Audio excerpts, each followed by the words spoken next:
National Union of Metalworkers of South Africa believes the delays in the construction of the Medupi power station are as a result of sabotage. Let's ask Irvin Jim from Numsa what exactly he means by this. Are you serious about this being an act of sabotage, Irvin? Well, I don't think the nation should be shocked about that, because I think we've become a nation that have accepted a lot from capital, and we've allowed these guys to run with murder. I mean, in the recent build of stadiums, they colluded, and from what is surprising on this extension from where we stand, we've got a particular trail of a serious experience where basically first this announcement, we're never consulted about it. We are very critical partners who have been knowing that there is a deadline, which is December. Nobody has spoken to us about that. Secondly, the very same companies at the level of management are responsible for 900 defects. As we speak, there are about 67 German artisans and skillful people who will be here for a year. And the very same companies who claim that they are targeting the half of next year, they are basically have served us with notice to demop, meaning that closer to over 2,000 workers are likely to lose their jobs. We don't know. Nobody is talking to us. And our concrete experience, when there were concrete problems that affected workers, we will negotiate for day and night. We secure an agreement. Workers will go and report and say, look, you must work normal now. Your problems is being resolved. Simple things like calculating bonuses in December. Simple things like delivering quality food. I mean, then you find companies like both MNR, Hitachi. There are people there who just make sure that they provoke workers, and they will make sure that workers are not paid on an agreement after we have committed. And then workers, what do? If they were told that the rest of other workers are paid, some are not paid, you got a snowballing problem. And quite frankly, I just want to come in there, please. I just want to establish from you how you think the contractors can expect to profit from these delays when they're being penalized every day. They're having to pay for every day that this project runs over.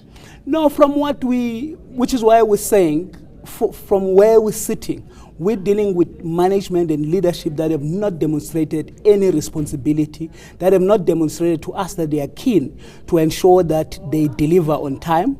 And we think if we're wrong, we must be proven by an independent investigation. We think that there is a conflict of interest that runs through, and we think it's important for an independent investigation. Now that we have got this unilateral announcement that has been made, we are critical partners. We're supposed to be informed why demop, and how are you going to achieve this particular target? As we speak, we're experiencing people who are being basically labor that is being imported from Thailand, skillful workers being pushed aside. Isn't this a part of the problem? The fact that you've also reneged on your part of the agreement. Striking workers are partly responsible for this delay. Shouldn't unions be penalized as the private companies have been? Well, I think, quite frankly, in terms of the PLA agreement, which it has been a battle to get them to agree that it must be reviewed.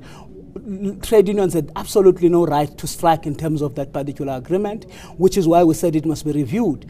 The strikes that you're talking about are not just strikes out of where a union has not sat down, have not approached management, have explained that workers have got a problem. Basically, workers have got their backs against the wall.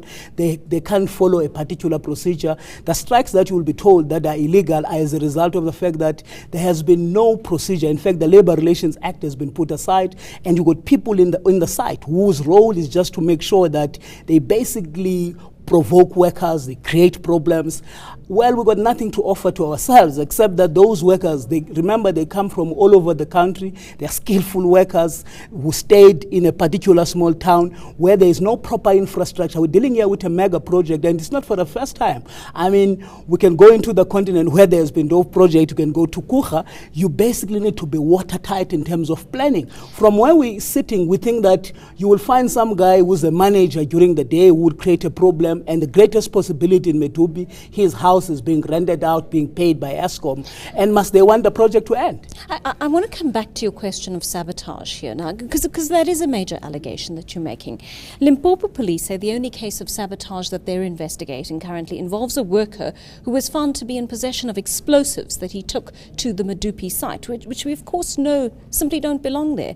He's already appeared in court, this worker. It sounds like the saboteurs could be among the workers themselves rather than the I don't think so. I don't think that as workers have got capacity to create bombs, at least not now in our country.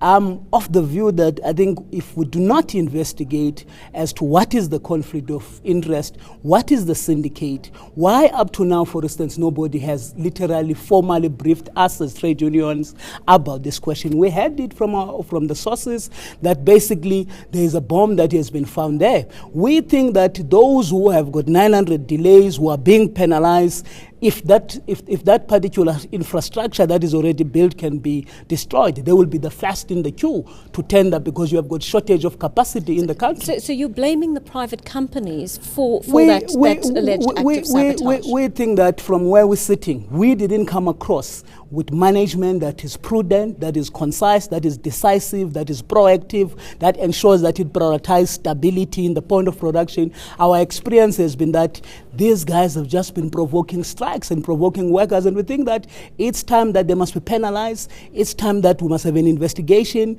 it's time that we must take measures to make sure that we protect the current infrastructure. We no longer trust the process, and we think that Eskom is time for them to begin to basically review what has been their role and how do they tighten processes up on behalf of the nation in relation to this project. Irvin Jim, thanks very much for coming. Thank you very much.